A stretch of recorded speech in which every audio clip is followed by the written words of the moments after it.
começa... Quando a gente saiu da escola, o trânsito já começou a partir do muro. Quem vai nos acompanhar é o agente de trânsito daí e Nascimento. São os agentes de trânsito que nos acompanharão. Respeito aos animais, porque eles são de trânsito. São, claro. Eles nos darão orientações, certo? Nos ajudarão muito. Desde já agradeço a ajuda de nos acompanhar e o conhecimento compartilhado com a gente. Viu, Aldair? Muito obrigado.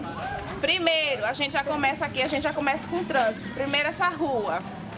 A rua é dessa laminha pra lá, que eu acredito que seja assim. Daqui pra cá é uma parte da escola que não é sinalizada, não tem sinalização de estacionamento, então os carros usam. Para livrar a lombada, eles usam isso aqui como via. Mas ao meu ver, não é. Ou é? Não é. Não é. Mas ó, eles usam, tá? Mas isso aqui é feito para a área da escola. Aumentaram aqui a calçada para se tornar um estacionamento e entrada para a escola, mas acaba usando os veículos e dificulta nós, alunos e professores pedestres, estar circulando aqui na frente da escola. Certo? Você já começa por aí. Estão entendendo? Vou mandando. Eu quero ouvir vocês também comentarem, ver o que é que estão observando, tá? Quero vocês ligados no trânsito. Vamos, filhinhas, para não ficar muito espalhado. Para não ficar muito espalhado. Ali não tem, né? Não. Ali é que levanta, é pedra. Aí se o aluno quer andar, tem que estar andando por aqui. Não pode perder errado. Porque normalmente nós estamos no meio da rua. Porque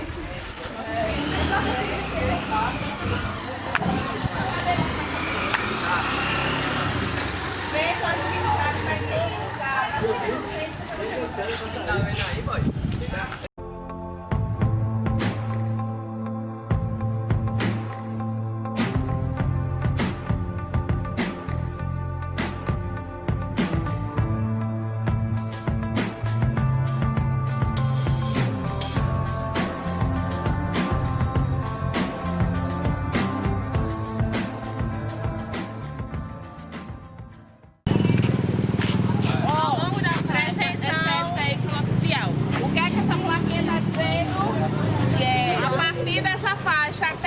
Dessa placa até outra, só estaciona transporte no centro da prefeitura. Se esse carro e esse moto não for da prefeitura, está errado. Tá? E os carros são todos identificados. Os carros públicos, eles precisam estar identificados. Certo? Com o brasão da cidade, o nome da prefeitura, tudo bonitinho, certo? Vamos seguindo. Acessibilidade. A faixa de pedestre, cuidado com o carro. A faixa está apagada. Não pode, tem que estar visível para pedestres e motoristas, certo? Tem acessibilidade, um pouco difícil, cadeirante, mas tem. Não é da mesma forma para atravessar. E aí, tá? Vamos seguindo pela calçada. Vamos fazer certinho, vamos começar a conferir nós mesmos. Eles podem estacionar na calçada, contanto que deixem uma quantidade de metros para os pedestres. Se o carro estacionar e ficar assim bem já na beirinha da rua, ele é multado. Em alguns casos, em outros é proibido estacionar em calçadas, alguns tipos de calçadas, certo? Mais ou menos. Nos esclareça. Vamos lá, na verdade tem a diferença entre calçada, passeio e leito carroçado. Leito carroçado é essa parte que transita os carros. A calçada é destinada a colocar placa, colocar lixeira, e o passeio é só o pedestre. O veículo ele sempre tem que estacionar no leito carroçado, sempre na via para cá. Algumas calçadas têm um recuo para dentro, algumas lojas têm um recuo, um espaço, que que é chamado de lote lindeiro. Lote lindeiro à rua. Lá ele pode estacionar desde que ele libere o passeio e a calçada. Por isso que tem essa questão dos dois espaços. Para colocar sinalização, lixeira, flores, essas coisas, e do pedestre circular. Se ele estacionar no recuo, no lote lindeiro, aí ele pode. A única hora que ele pode transitar pela calçada é para entrar na garagem da sua casa, no recuo do estacionamento. Aqui a gente tem uma calçada, mas quando a gente chega aqui a gente Veja lá, veja lá. Aqui na frente a gente também vai ver que não tem calçada, tá? Vamos andando.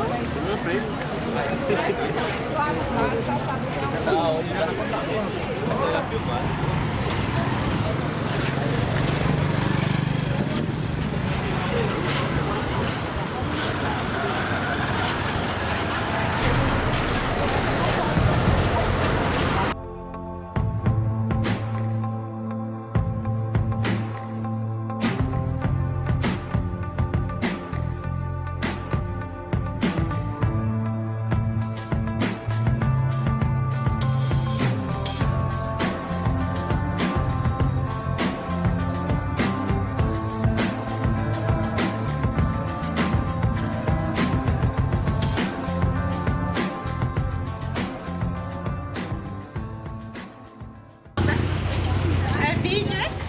Quer que eu fale de novo? Vou apontar. Não, então prestando atenção, prédio público, tá? Secretaria de Receita, a famosa coletoria que coleta os impostos. Não tem o acesso para deficientes, para cadeirantes. Certo? Prédio público, principalmente o público, é que a gente tem que cobrar. Vamos fazer um teste? A gente vai ficar aqui no cantinho. E vem você que tá sem farda. Eu? Só deu sem farda. Vem, eu quero outra pessoa sem farda. Vem. Bruno. Gente, vem.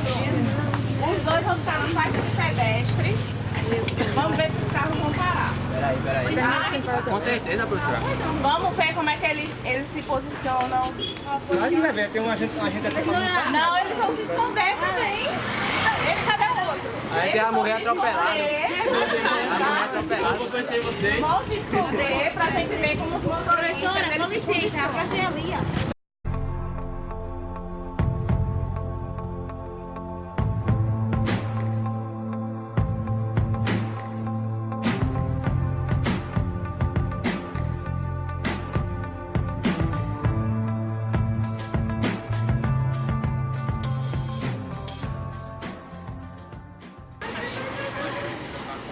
Dá com a mão.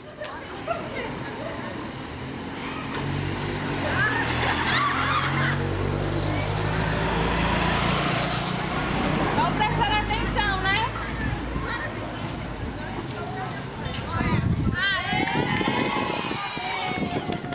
Isso aqui parou para o pedestre. E vamos esperar. Lá vem o caminhão. Agora o caminhão, fudeu. Estão observando a dificuldade que é pra gente que anda de moto. Não tem noção.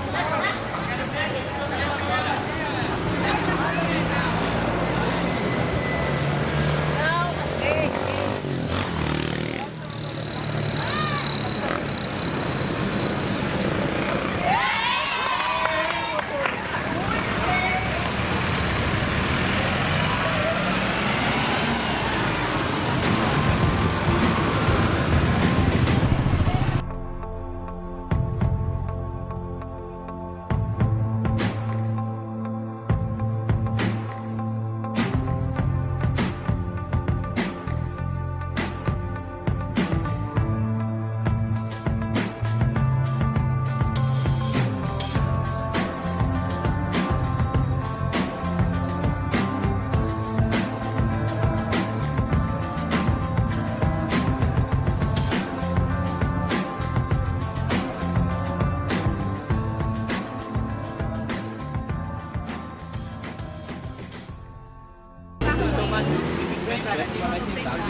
cada morador, cada comerciante faz de um jeito. Tem alguma lei que rege isso? E aí, um cadeirante que vai passar na calçada, aqui não teria como, pelo que a gente observou. Tem que fazer toda a adequação, né? Boa tarde para quem não falou boa tarde. Como ela já falou, meu nome é Odair, eu sou profissional do trânsito lá em São Paulo já há mais de 10 anos. E tenho uma formação e tenho a pós-graduação em gestão e educação de trânsito. Então já venho um tempo estudando sobre o trânsito. E sempre que eu vou conversar, eu gosto de saber onde é que eu estou pisando, né? Então eu queria só que levantasse a mão quem aqui já sofreu algum acidente de trânsito. Quem aqui já conhece algum parente que sofreu acidente de trânsito? Conhece algum parente que já sofreu acidente de trânsito? Bom, então por aí você já tem uma ideia de como é o trânsito. A função de vocês hoje, pelo conteúdo, é ser repórter, né? É criar o jornal, é perguntar, investigar. Então já começou bastante dúvida que eu já vim escutando no caminho. Mas a primeira pergunta é o seguinte: o que é trânsito? Alguém sabe? Pode arriscar.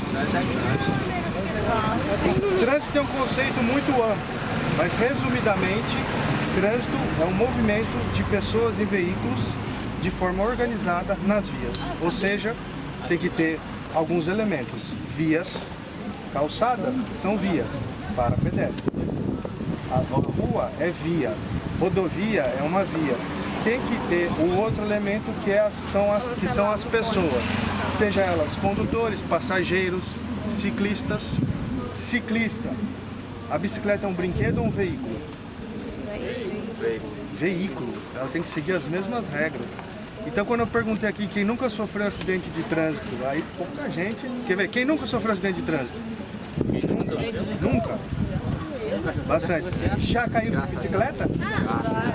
Se bicicleta é veículo, você já sofreu acidente de trânsito. Eu já sofri muito acidente, muito bem. Então assim, se tiver dentro da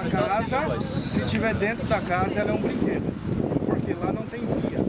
Quando ela vem para a rua, ela se torna um veículo. E aí ela tem que seguir as normas certinho. Com relação ao calçamento, falta muito que se adequar. As rampas, ela segue uma norma de padrão de 7 graus de inclinação. Então não é qualquer inclinação, a gente viu rampas com uma inclinação muito acentuada, aquilo lá não é o padrão. Então tem o padrão a ser feito, ser estabelecido.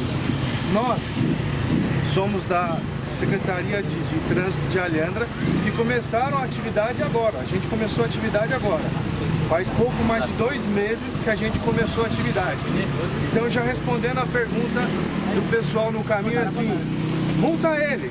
Então tá, primeiro a gente não foi credenciado ainda, então a gente não tem o talão de multa para fazer as infrações, por enquanto, mas seremos credenciados posteriormente, por isso que não tem. Que interessante. Aí outra pergunta, a calçada, sem capacete, e aí? Como é que é essa história do capacete aqui, Alhandra? Até ela falou da história que eu contei, né? A gente está conversando com as pessoas e vendo. E aí a pergunta que eu faço é o seguinte: sem capacete ou com capacete, Alhandra? Muita gente respondeu para mim, sem capacete é melhor. Eu estranhei.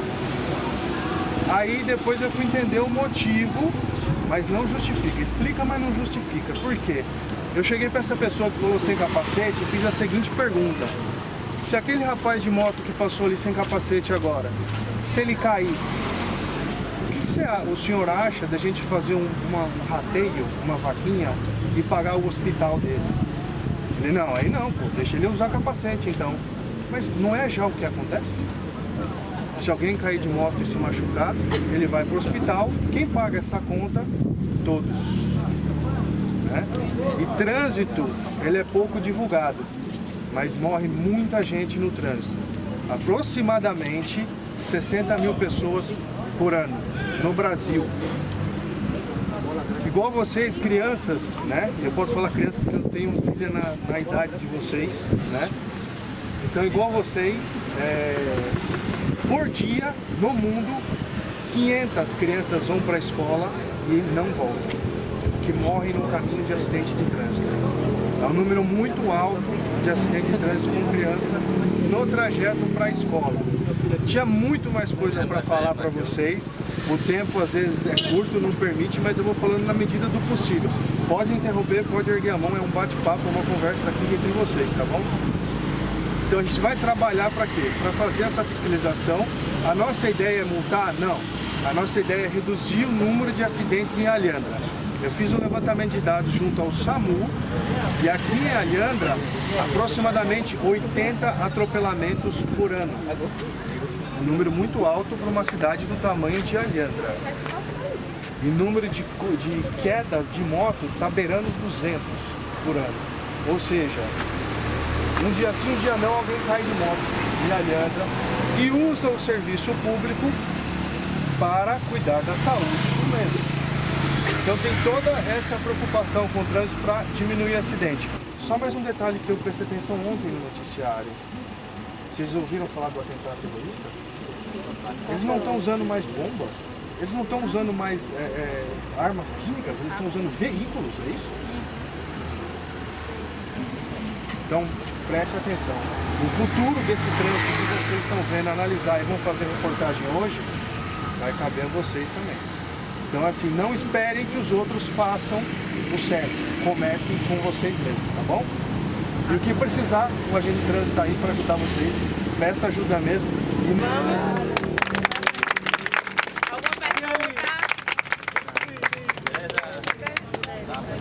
Qual faça? Por que nós escolhemos essa profissão? Então vamos lá, respondendo a pergunta, né? Por que escolher? Na verdade, eu vim da formação, eu sou bacharel em turismo, depois eu fiz tecnólogo em logística, depois eu fiz tecnólogo em informática, depois eu fui estudar na Irlanda, fiquei um ano na Europa, fiz uma faculdade na Europa, depois eu voltei, fiz a pós-graduação em estudos avançados de língua inglesa, sou professor de inglês também, e fiz um projeto sobre educação de trânsito, fui contemplado pelo Detran de São Paulo, e eles pagaram para mim uma pós-graduação em gestão, educação e segurança no trânsito. Assim, se você perguntar qual a sua profissão, hoje eu vou falar trânsito, mas não porque eu escolhi, sim porque ela me escolheu. Quando eu comecei a trabalhar no trânsito, aqui eu costumo dizer que é um paraíso. Você vai falar, mas como assim? Todo mundo não seguindo as regras. Mas em São Paulo eu via muitos acidentes, assim, por dia. Coisas, sabe aquelas coisas que a gente só vê em vídeo no YouTube? Eu via pessoalmente. O que mais me chocava no acidente não era quando tinha adulto envolvido, porque eu já tinha visto tanta morte que já não me chocava mais. O que me chocava é quando tinha inocente, quando tinha uma criança envolvida. Então, de alguma forma, um adulto falou assim, não coloca a cadeirinha não, é ali pertinho, e interferir na vida dessa criança. E tendo uma filha em casa, eu comecei a pensar, o que está matando mais? Se eu falar para vocês que o trânsito mata mais que câncer, isso é uma matéria da revista Época de 2004, não é de agora. Então já estava matando mais que trânsito há muito tempo. O trânsito estava matando mais que câncer há muito tempo. O problema é que não é divulgado. Se a gente pensar no 11 de setembro, acho que muita gente lembra o que estava fazendo, onde estava. Foi um atentado horrível. Mais de 2.500 pessoas morreram no atentado terrorista de 11 de setembro. Quando a gente pega o número de 60 mil mortes no ano no Brasil e divide por 12, dá 5.000 mortes por mês no trânsito no Brasil. Ou seja, quase 2 atentados terroristas por mês no Brasil. Só que isso não é muito divulgado. Vou dar um exemplo de divulgação de trânsito rápido para vocês. Um cantor que faleceu de acidente de trânsito, Cristiano Araújo. Eu não conhecia uma música, de repente eu fiquei fã do cara, comecei a conhecer todas. E quando ele faleceu de acidente de trânsito, foi divulgado, deu divulgação. Agora, como foi divulgado? Eu parei para perguntar isso para mim mesmo. Como que foi divulgado? Por que ele morreu? Sem cinto de segurança? O que mais? Velocidade? O que mais? Pneu careca? Bom, primeiro, ninguém morre. Né? Primeira coisa, Ninguém morre por causa da falta de uso de cinto de segurança. Calma, calma, calma, não xinga. Ninguém chega em casa dirigindo, estaciona o carro e fala: esqueci o cinto, morri. Não, ninguém faz isso. Ou seja, outros fatores levaram ao acidente que talvez o cinto ajudasse e diminuísse a probabilidade dele vir a falecer. Mas o fator principal foi velocidade. Manutenção é interessante prevenir, mas o que mais mata no Brasil é velocidade e embriaguez. No caso dele foi velocidade. O cinto de segurança ele é um dispositivo para te auxiliar. Depende do acidente, infelizmente ele não vai ser um anjo da guarda, ele vai te auxiliar. Mas se uma carreta passar por cima do seu carro, né, tem algumas mentiras que contam sobre trânsito. Uma delas é que o cinto mata. Ele morreu no acidente por causa do cinto. O sujeito bate o carro a 200 por hora e quebrou o pescoço no cinto. E se ele tivesse sem cinto, ele estava vivo? Não, ia voar pelo para-brisa e ia se machucar do mesmo jeito. Ele diminui, mas ele não foi feito para resguardar de todos os males do trânsito, o cinto de segurança. Ele só diminui a probabilidade de você ter um acidente grave. Outra estatística sobre acidente de trânsito: atropelamento. Uma via dessa, e na rodovia ali, os carros passam a mais de 100 por hora. Se um atropelamento, se atropelarem algum de vocês, Deus o livre, mas se atropelar algum de vocês a 80 km por hora, 80, o impacto no corpo é igual ao disparo de 22 tiros de arma de fogo. Ou seja, a 80 por hora vai morrer. A chance de vida é zero. A 80 por hora. Veja bem, não estou falando que ele está vindo a 80, ele freia antes de bater. Ele bateu 80, a chance de sobreviver é zero. Então, cuidado também quando vocês estiverem como pedestre. Às vezes sai empurrando um amigo, né? Tá na calçada, que já não tem uma calçada tão eficiente, mas quando tem, acontece o quê? Faz uma brincadeira e empurra o amigo. E às vezes tem um carro passando. Então fiquem atentos a isso. Mas tudo isso foi para responder só a sua pergunta de como você escolheu a profissão. Tá? Você viu que se deixar, fala a tarde inteira. Então é a profissão que me escolheu. E eu gostei porque assim, muita gente fala que a nossa função é multar. Eu acredito e estou nela ainda porque eu acho e acredito que a minha função é salvar vidas. Nem que seja uma de cada vez, mas é salvar vidas.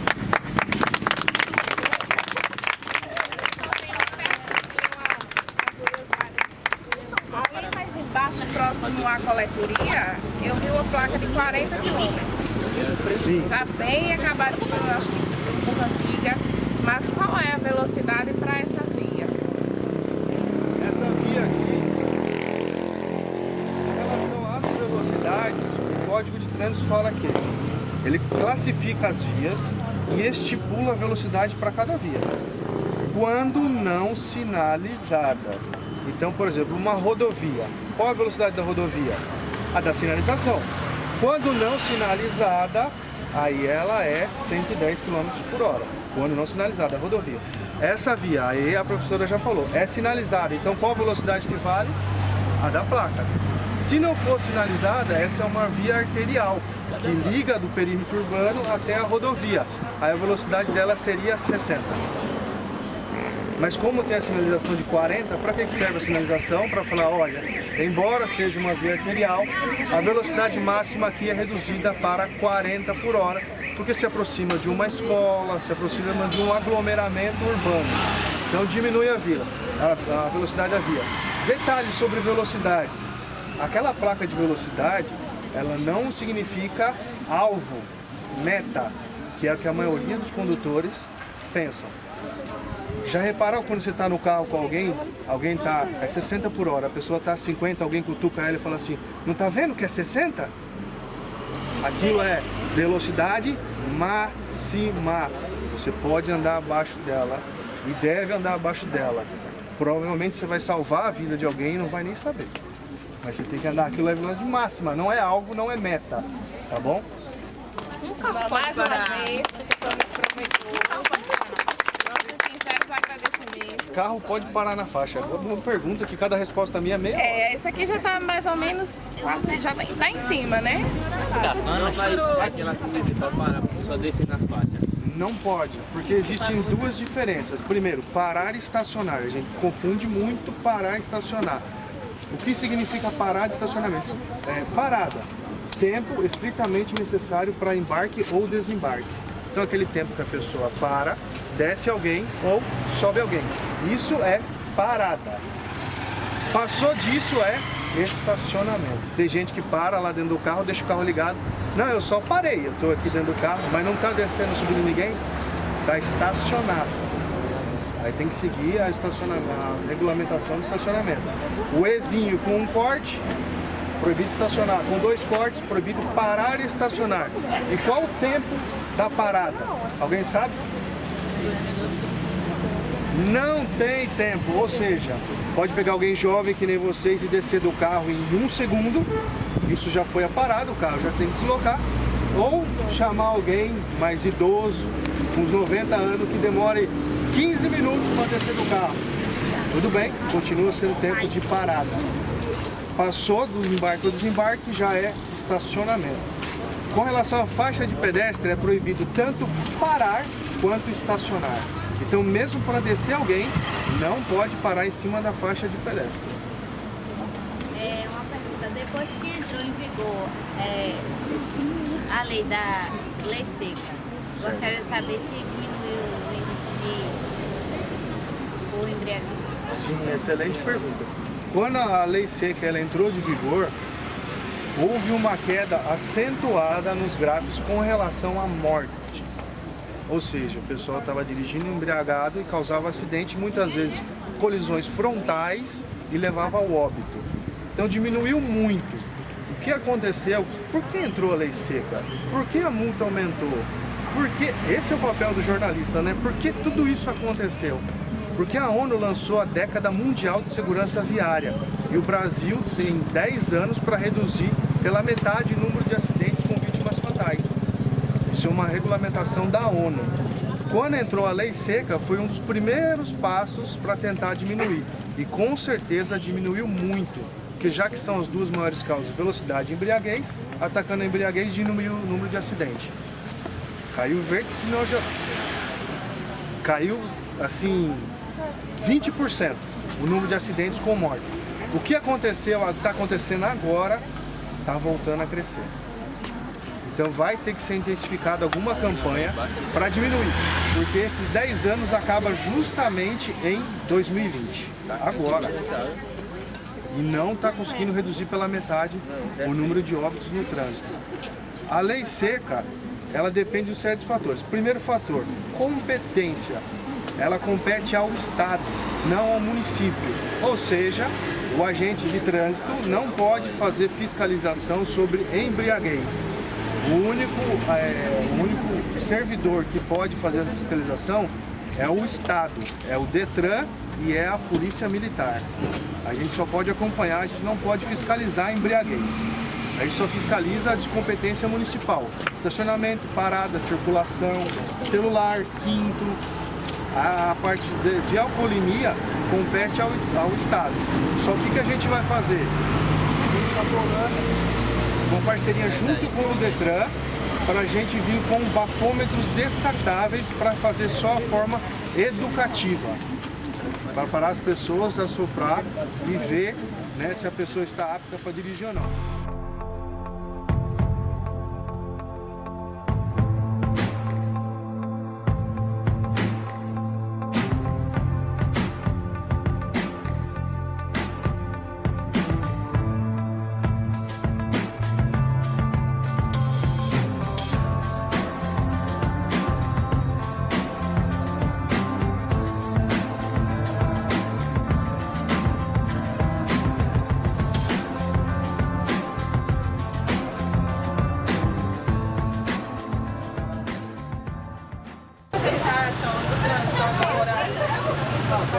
Está começando a melhorar, né? Está começando a melhorar. E antes não tinha a organização, agora tem. O pessoal está aí na rua para organizar. Vocês têm alguma dificuldade em alguma coisa? vocês acham correto as placas?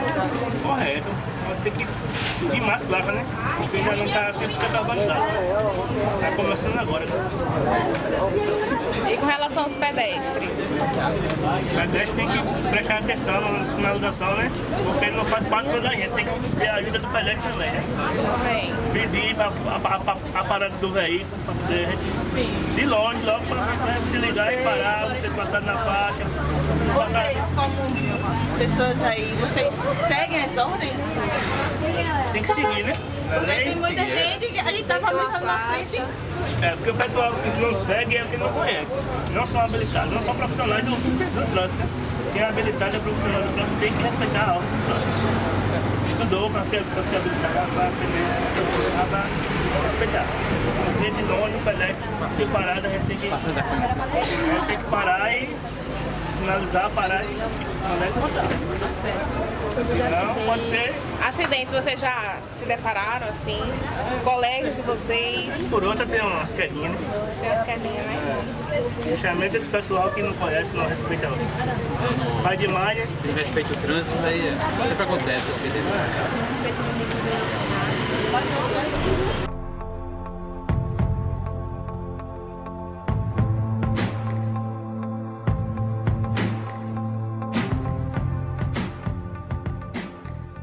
Tem algum projeto na Câmara? Ou se já teve, se pode ser colocado em prática algum projeto relacionado ao trânsito da cidade? Em relação ao quê? Ao trânsito da cidade. Sim. Primeiramente, eu gostaria de parabenizar a escola Renato Oliveira Coutinho, pela qual eu tenho profundo carinho, porque ali eu estudei da quinta até o ensino médio e também tive a oportunidade de trabalhar.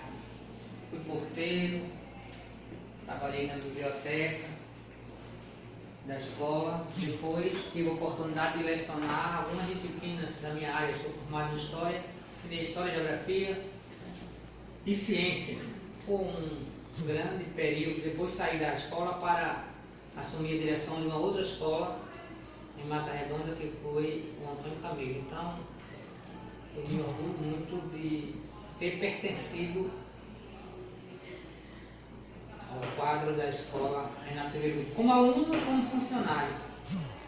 Depois, agradecer a vocês, na pessoa de Suzane, que é professora, e trabalhos como esse é importante para que possamos construirmos políticas públicas que venham a atender à sociedade. A pergunta é se a Câmara tem alguma matéria, algum projeto relacionado Ao trânsito, ao assim, trânsito. em geral, né? Trânsito diariamente. Esta Câmara, como as demais câmaras, ela tem um papel de auxiliar a gestão municipal no tocante à elaboração de leis. Entre outras atribuições do vereador está elaborar leis, aprovar leis que venham do município, aliás, que venham do Poder Executivo. Quando eu falo Poder Executivo, eu estou falando do prefeito, que é o chefe do Executivo Municipal. Há determinadas leis que só o prefeito pode encaminhar. Cabe à Câmara analisar, aprovar ou reprovar, ou emendar. E há outras leis que são de autoria da Câmara, que nasce aqui e depois o Poder Executivo Municipal sanciona a lei para ela ter validade. Tem sim vários requerimentos, porque há determinadas, vou repetir, questões e temas que o vereador não pode elaborar a lei. Ele dá a sugestão para que o gestor municipal elabore e encaminhe para a Câmara. Então, com várias proposituras relacionadas a políticas educacional do trânsito, de diversos vereadores, e há uma lei com a participação da Câmara muito importante, que criou o Demotran, que é o Departamento Municipal de Trânsito, que está ainda em fase de educação. esta lei foi encaminhada pelo gestor municipal e aprovada pela Câmara Municipal depois de diversos debates que nós entendemos de fundamental importância para o município, uma vez que a Iandra hoje ela é uma cidade que o trânsito já passa a ser um dos problemas muito graves, a questão da mobilidade do trânsito. Basta ver você passar pela principal avenida João Pessoa, você já está com dificuldade de estacionar os veículos. O número de veículos cresceu muito em virtude do crescimento econômico, do desenvolvimento. Então, são inúmeras indicações e requerimento de vereadores que solicitam melhoria no trânsito.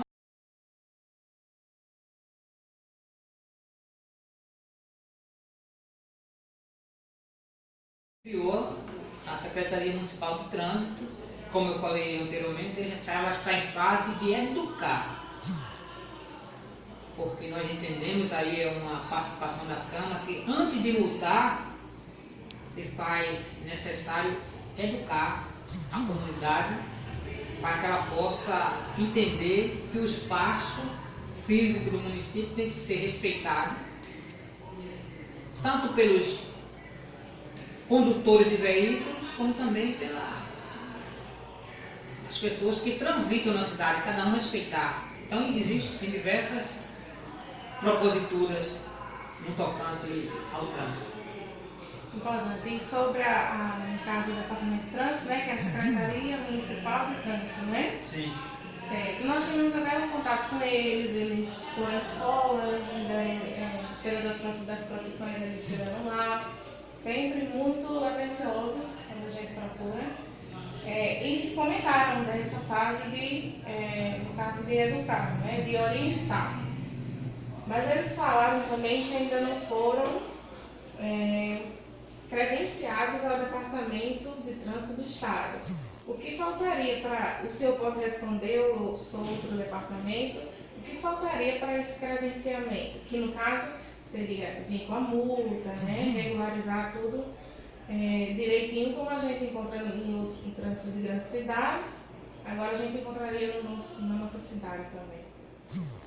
Eu vou falar aquilo que eu subentendo do que está faltando para essa consolidação. A Iandra é uma cidade, eu acredito hoje, com um pouco mais de 20 mil habitantes. É uma referência no litoral sul, porém ainda uma cidade pequena, de um trânsito já grande, é a contradição, em virtude da localização. Nós estamos próximos às principais praias do estado, né? As mais belas do Nordeste. Estamos próximo da BR-101, que corta o município de norte a sul, a 40 quilômetros de João Pessoa, capital do estado, e a 80, 90 quilômetros de uma das maiores cidades do país, que é Recife. Então, mesmo uma cidade de pequeno porte, o trânsito cresceu, mas ainda no estado, no Nordeste, a questão do trânsito a nível municipal nessas pequenas cidades ainda é algo novo, inovador, e a Iandra sai na frente com a criação da Secretaria Municipal. Porém, há todo um trâmite, toda uma burocracia para que o sistema municipal possa estar oficializado através do DETRAN, que é o órgão máximo do Estado que cuida dessas questões. Tem todo um tempo, toda uma tramitação. Há necessidade de um convênio, de uma interação entre o município e o governo do Estado. Essa relação entre o município e o governo do Estado é muito boa, excelente. E o município já está tomando todas as medidas, porque as medidas elas são um pouco burocráticas. Quando se trata de legislação, tem todo um caminho a ser trilhado para que o município possa conseguir a autonomia. Porque hoje mesmo, se tiver uma infração, de vez em quando a gente vê a CPTRAN, parece, se eu não me engano, recolhendo as motos de forma irregular, porque nós ainda não temos autonomia. Então nós estamos subordinados ao órgão estadual. Mas quando essa tramitação, esse convênio for consolidado, aí o município mesmo vai fazer essas atuações. Nós somos uma cidade que parte da área agrícola e a comunidade não tem o hábito de andar de capacete, nem andar de cinto. Então qual é o papel da lei? Na lei diz que nos 2 primeiros anos é apenas educar, não pode multar. Então as multas ainda estão sobre a responsabilidade do governo do estado. Na hora que esse período terminar e for consolidado o convênio entre o município, o departamento de trânsito do município e o departamento de trânsito do estado, o município vai, a fase da educação passa e começar a disciplinar. E infelizmente, ou felizmente, só disciplina quando os usuários é atingido no bolso, que dizem que o bolso é a parte mais sensível do ser humano.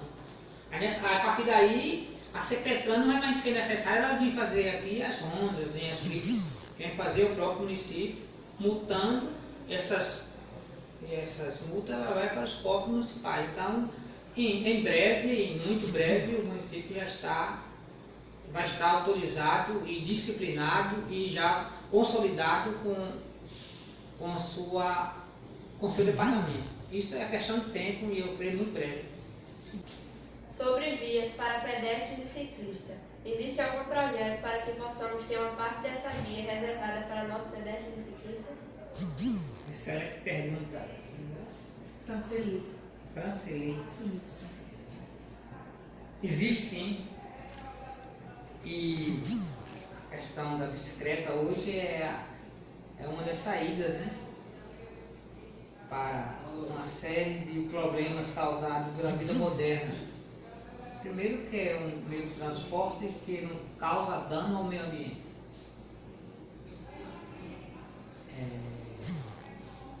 Segundo, é um meio de transporte que faz bem à saúde. Você, pequena distância, grande cidade como São Paulo, hoje existe uma política de incentivo ao uso da bicicleta muito grande e os grandes debates na cidade grande, quando se trata de mobilidade urbana, passam necessariamente pelas ciclovias. São Paulo tem se notificado, graças à atuação do ex-prefeito Fernando Haddad, que é um professor universitário, que fez um trabalho maravilhoso na cidade de São Paulo, reconhecido no mundo inteiro, porque ele enfatizou muito essa política pública de estímulo a este meio de transporte. Quanto à Anhandra, aí eu sou autor de 2 requerimentos que solicita da gestão municipal, porque o vereador não pode fazer, ele pede, né, a construção de ciclovias, que já está contemplado pelo atual gestor, essa atual gestão. Já existe um projeto de ciclovia que já vai ajudar muito, que vai começar, já tem recursos garantidos, com início previsto para esse ano ainda, uma emenda. Então, qual é o projeto? O projeto, a partir da subida da ladeira, vai ganhar um portal moderno, que vai dar boas-vindas aos visitantes, e o alargamento daquela via, pegando do início da ladeira, da cabeça da ladeira, até o posto de combustível, até o fórum. Vai ter um canteiro de árvore, como tem na principal, e nas 2 laterais vai ter 2 vias para, de um lado, para as pessoas fazerem o Cooper, que é outra atividade importante, do outro uma ciclovia para bicicleta. Então, para nós já vai ser um espaço importante e uma inovação que venha atender a essa demanda da bicicleta.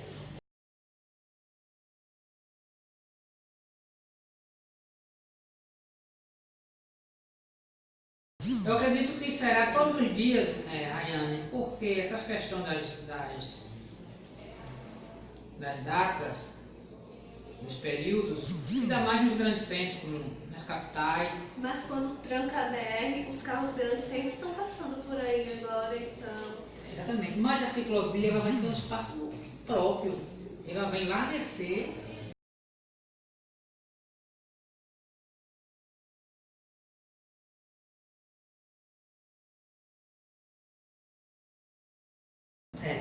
Responder, esse tema é bastante interessante, palpitante, porém muito delicado.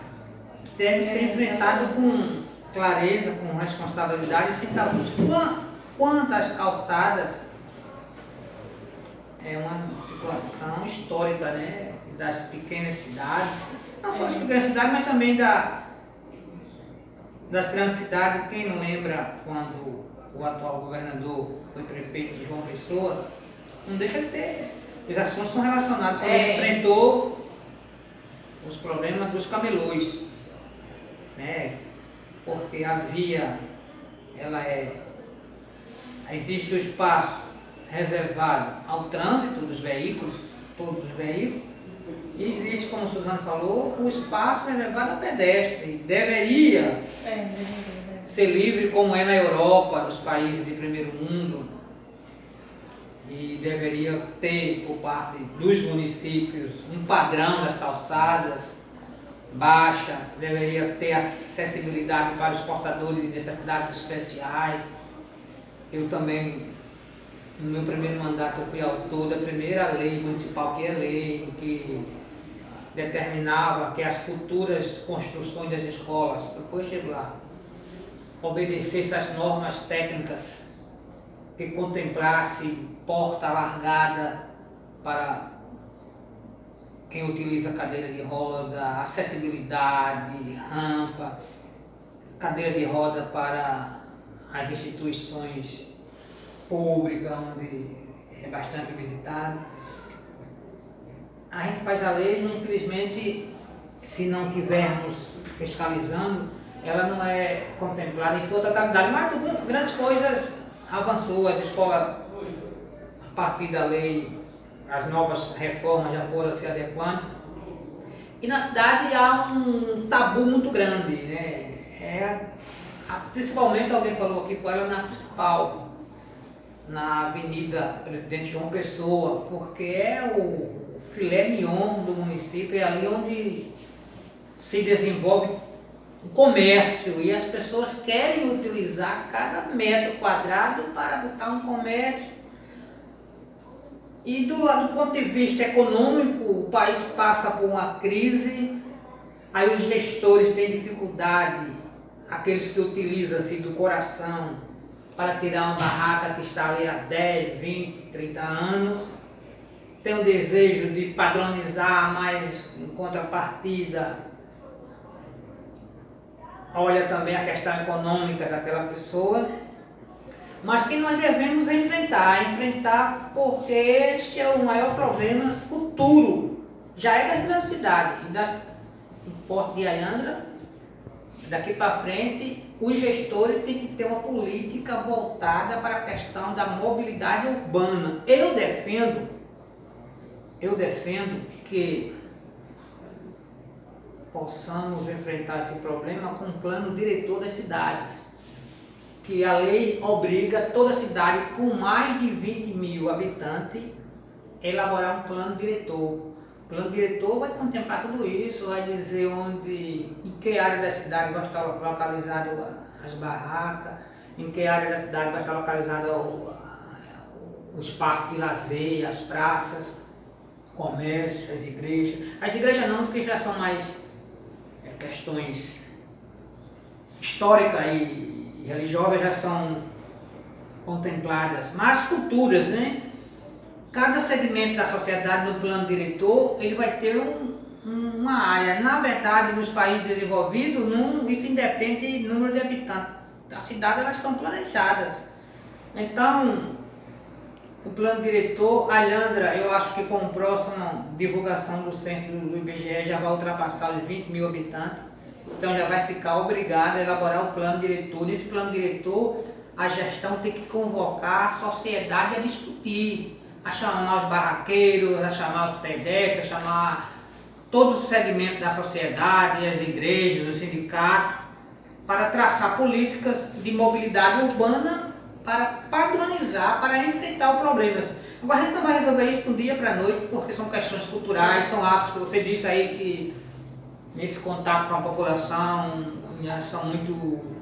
Pode gerar um atrito, São tem que ser meio delicado. São muito ásperos ainda, mas é preciso ter paciência, porque as questões culturais elas não se resolvem do dia para a noite. É preciso esse trabalho que vocês estão fazendo de educação, de convencimento, de enfrentamento, de conversar com a sociedade, mas um dos objetivos do centro comercial é para absorver essas pessoas que têm barraca nas ruas e passarem a comercializar nesse espaço. Eu acredito que muito em breve essas questões de ordem políticas e administrativas devem estar sendo sanadas, aí parte dos problemas já estarão sendo solucionados. A questão que a aluna ela perguntou sobre a questão da companhia de polícia. Mexer com polícia, tem coragem? Eu também acho um absurdo. Mas eles quem tinha que dar exemplo, Exemplo, né? exatamente. Eu não tenho... Eu acho que a Polícia Militar da Paraíba, como está sendo gravado, vai se tornar público, né? A polícia é uma polícia dentro do cenário nacional que merece respeito. Ela tem uma história em defesa do cidadão e a sociedade deve muito à polícia. Porque com todo o problema da violência, da insegurança, mas nós temos uma polícia competente, responsável, que dentro do seu limite faz o possível em defesa da segurança. E acredito muito na polícia cidadã. A gente, quando era pequeno, eu pelo menos, quando via um policial, tinha medo. Depois eu, com o caminhar, eu fui perdendo esse medo e que a gente tem que ver a polícia como parceira. Do cidadão ele tem. E é essa polícia que eu acredito. Eu não comungo. Eles não estão ali por força maior, não. Eu acredito que houve um diálogo com o município, mas eu discordo daquele espaço ali. Porque é uma rua importantíssima. Está no centro do município, aquilo é uma rua alternativa para qualquer circunstância de um evento grande, no centro da cidade, e a polícia fechar uma parte da rua. Eu acho que o poder municipal, junto com o comando, deveria abrir o diálogo para que se pudéssemos buscar alternativa. Em contrapartida, a dificuldade é porque qualquer município queria aquela companhia de polícia ali. Porque a Ilhandra é responsável pelo litoral sul todo, porque a companhia é uma parte do quartel de polícia. O comando do litoral sul está em Ilhandra. Eles são obrigados a absorver todas as viaturas em determinados momentos que prestam serviço na região. O ideal que tivesse o estacionamento, né? Mas não tem espaço. E a companhia no centro da cidade, ela ajuda. Aí eles têm uma frota de viaturas grandes e não tem um estacionamento. Mas poderia organizar um terreno, tipo as viaturas que fossem de Ilhandra para uso de Ilhandra ficarem no comando e as outras que vierem de fora ficarem em um terreno apropriado para eles. Sim, uma alternativa que nós, como representantes do povo, levaremos ao conhecimento tanto do gestor municipal, porque aquele prédio é do município, é cedido, como também ao comandante da companhia. Eu até sugeriria em outra oportunidade vocês também fazerem uma visita e fazer essa colocação que esse questionamento, né, que é importante. E a Câmara fará isso, há essa viabilidade e essa possibilidade sim. Uma reforma, se não tem espaço, porque a gente sabe que a gente está crescendo. Pelo menos organizar-se assim paralelamente, né? Vamos organizar, vamos fazer uma reforma, né, para dar tudo direitinho, vamos sinalizar, né, para todo mundo poder ir e vir, segurança, todo mundo em paz. Né? Tranquilo, é verdade. Em nome de Jusceleidia, que é a coordenadora do ProUni aqui na escola, eu agradeço a entrevista, a atenção, o tempo longuíssimo que o senhor teve com a gente. E em nome da diretora também, Vera Lúcia Firmino. Vera Lúcia Firmino. A gente agradece e o pessoal não quer dizer nada, mas assim, para concluir, estamos gratos. Eu também agradeço a oportunidade de conversar com vocês, falar um pouco das nossas atribuições e da felicidade de receber uma turma jovem, cheia de energia, que está preocupado com as políticas públicas do município, sobretudo o trânsito e mobilidade urbana, que é os grandes desafios do nosso tempo. E vocês é que vão revolucionar esses temas para os dias atuais, buscando sempre o melhor para a sociedade, né? Porque o futuro está na mão de vocês e a escola ela tem esse papel importante na sociedade de formar cidadãos conscientes, livres e independentes, que busquem sempre alternativas que venham a melhorar a vida e a qualidade de vida de todos nós. Mandar um abraço a toda a família da escola Renato Ribeiro Coutinho, pela qual eu tenho eterna paixão. E a Câmara, não só através do presidente, eu estou aqui provisoriamente, eu estou aqui falando em nome da instituição, formada por 11 vereadores, e todos, é muito fácil, a gente escuta muito, né, na mídia nacional, diariamente, você descrédito da classe política, mas não pensem que não existe na política homens e mulheres de bens, que são os de bens que combatem os de mal. Então o vereador ele paga um preço muito alto, né? As malas aparecem em Brasília e a gente aqui às vezes sofre insultos, piadas, o vereador não faz nada, mas a merenda da escola, o fardamento, o posto médico, a vida cotidiana do município passa pelas discussões aqui, os projetos passam por aqui, e todos têm, são 11 vereadores. E os vereadores são representantes da sociedade, e a sociedade ela é diversa. Eu penso diferente de Suzano, Suzano pensa diferente de vocês. Então aqui é uma representatividade da sociedade. Tem uns que falam mais, uns que falam menos, um que tem mais projeto, outro que tem menos projeto, mas cada um com a sua importância. Porque o vereador que está na cidade, que mora na cidade, que anda na cidade, que ajuda, às vezes não ajuda porque não tem as condições necessárias, mas aí eu quero fazer essa defesa do papel do vereador. Fiscaliza, cobra, exige. Agora ele é um ser humano também, cheio de falhas e virtudes. Mas estou feliz e a Câmara estará sempre à disposição de vocês